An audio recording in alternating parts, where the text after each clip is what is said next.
When a man love a woman, j'ai un sujet corsé à te partager aujourd'hui.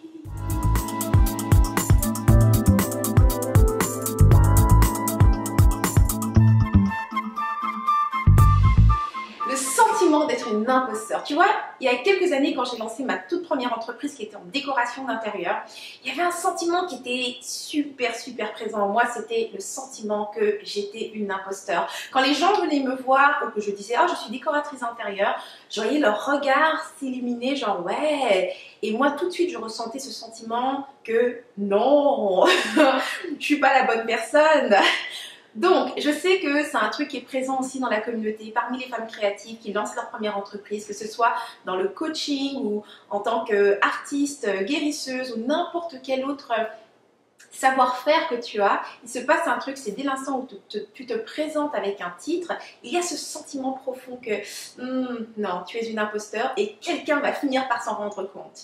Donc moi aujourd'hui j'ai fait une capsule parce que j'avais envie de te donner 3 étapes no stress pour te sentir légitime dès maintenant. Alors la première étape parle de ce que tu fais et non de de ton titre. Ce que je veux dire par là, pour te donner un exemple, si tu vas sur rebellecreative.com, ce que tu vas voir, c'est inspirer, guider, soutenir les femmes créatives et j'explique un petit peu ce que je fais.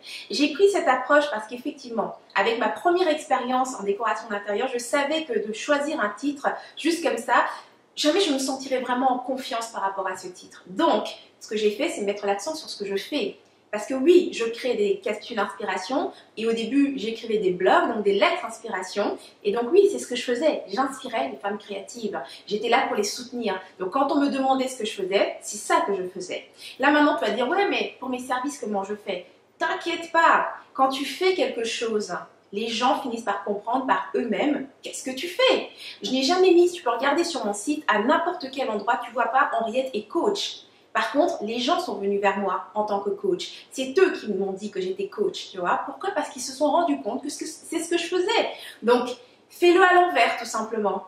Parle de ce que tu fais et t'inquiète pas, ce sont les autres qui viendront avec le titre. Et quand eux, ils viennent avec le titre, plus de soucis, ça ne te dérange absolument pas. C'est eux qui viennent avec ce titre-là.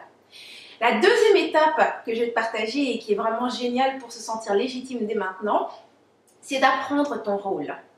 Tu vois, quand tu choisis un métier ou bien que tu as un savoir-faire, parce que c'est ça en fait à la base, c'est que tu as un savoir-faire, un talent, quelque chose que tu as appris soit à l'école ou quelque chose qui t'est en fait totalement naturel, c'est un don. Ok? Alors, dès l'instant où tu te présentes comme étant, donc tu ouvres une entreprise, un blog, quelque chose, donc tu te présentes comme étant une experte là-dedans, eh bien, tu adoptes en fait un nouveau rôle, un rôle que tu n'as jamais eu avant. Avant, tu étais Henriette, Nathalie, Stéphanie, la sœur d'eux, le frère d'eux. Voilà, tu avais des titres comme ça par défaut. Là, tu viens de choisir ton propre titre et c'est un nouveau rôle. Donc, tu as besoin de savoir comment jouer ce rôle. En gros, pour faire simple, c'est-à-dire que tu sais quoi faire, mais tu ne sais pas comment être cette personne. Et c'est la raison pour laquelle tu te sens, il y a ce sentiment un petit peu d'être une imposteur. Donc, comment tu fais pour apprendre ce rôle? Eh bien, tu vas lire un max à propos des personnes qui ont fait le même métier ou qui ont choisi le même chemin. Donc, tu vas lire des livres, si tu es une artiste, tu vas lire des livres en fait, écrits par d'autres artistes, des biographies sur d'autres artistes. Tu vas regarder des vidéos qui ont été créées par ces artistes-là. Tu vas consommer leurs produits, tu vas lire leurs livres, consommer leurs programmes. Tu vas faire tout ce qui te permet d'entrer en contact avec ces autres artistes pour découvrir comment est-ce qu'ils font pour utiliser leur être et exprimer leur métier à travers leur être. Donc, la deuxième chose, donc cette deuxième étape est super importante, donc d'apprendre ce rôle. Et finalement, la troisième étape, c'est n'écoute pas ce que te dit ta tête. Tu vois, peu importe ce que tu vas faire, peu importe les études que tu vas prendre. Je veux dire, moi, pour décoratrice intérieure, j'avais étudié, je m'étais tellement formée, j'étais diplômée et ça ne changeait rien. Je me sentais quand même comme une imposteur au moment où je me suis présentée en tant que décoratrice intérieure. Alors, peu importe comment tu es formée, peu importe l'expérience que tu as, ta tête te dit toujours que tu es une imposteur, que quelqu'un va finir par se rendre compte que tu n'es pas vraiment ce que tu dis que tu es, tu vois. Donc, c'est quelque chose que tu ne peux pas réellement contrôler.